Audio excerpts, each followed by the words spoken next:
અડાલજ પાસે નર્મદાની મેઇન લાઇનમાં ભંગાણ પડ્યું છે। રોડ પહોળો કરવાની કામગીરી સમયે મેઇન લાઇન તૂટી ગઈ। લાઇન તૂટતા લાખો લીટર પાણીનો વેડફાટ થયો। 1 કલાકથી નર્મદાની લાઇન તૂટી છે, છતાં પણ કોઈ હાજર નથી। માર્ગ, મકાન અને નર્મદા નિગમના અધિકારીઓ હાજર નથી।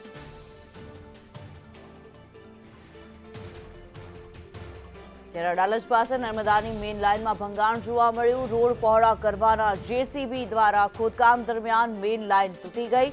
લાઇન તૂટતા લાખો લીટર પાણીનો વેડફાટ થતો જોવા મળી રહ્યો છે। ઘટના સ્થળે માર્ગ મકાન વિભાગનો કોઈ પણ અધિકારી કે નર્મદા નિગમનો કોઈ અધિકારી કે કોઈ કોન્ટ્રાક્ટર પણ નથી। હિરેન રાવલ જોડાયેલા છે વધુ વિગતો સાથે। હિરેન, જે પ્રમાણે જે નર્મદાની મેઇન લાઇનમાં ભંગાણ પડ્યું છે, અડાલજ પાસે લાખો લીટર પાણીનો વેડફાટ થઈ રહ્યો છે, શું માહિતી?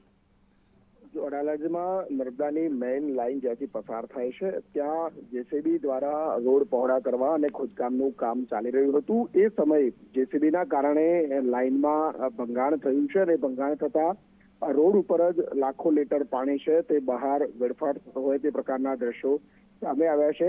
સવારથી આ પ્રકારે પાણી ત્યાં વેડફાઈ રહ્યું છે। લાઇનમાંથી પાણી નીકળી અને જે ખોદકામ કરેલું છે ત્યાં ભરાઈ રહ્યું છે। જો કે કોઈ પણ અધિકારીઓ, જે ખોદકામ કરનાર વિભાગના અધિકારીઓ અથવા તો નર્મદા નિગમના અધિકારીઓ, કોઈએ પણ ત્યાંથી આ પ્રકારે ગંભીરતા આ મુદ્દાને લીધી નથી। માત્ર કામગીરી ચાલુ હતી અને ત્યાં ભંગાણ થતા એ કામ ત્યાં પડતું મૂકી અને જે કામ કરનાર લોકો છે એ પણ રવાના થઈ ગયા છે।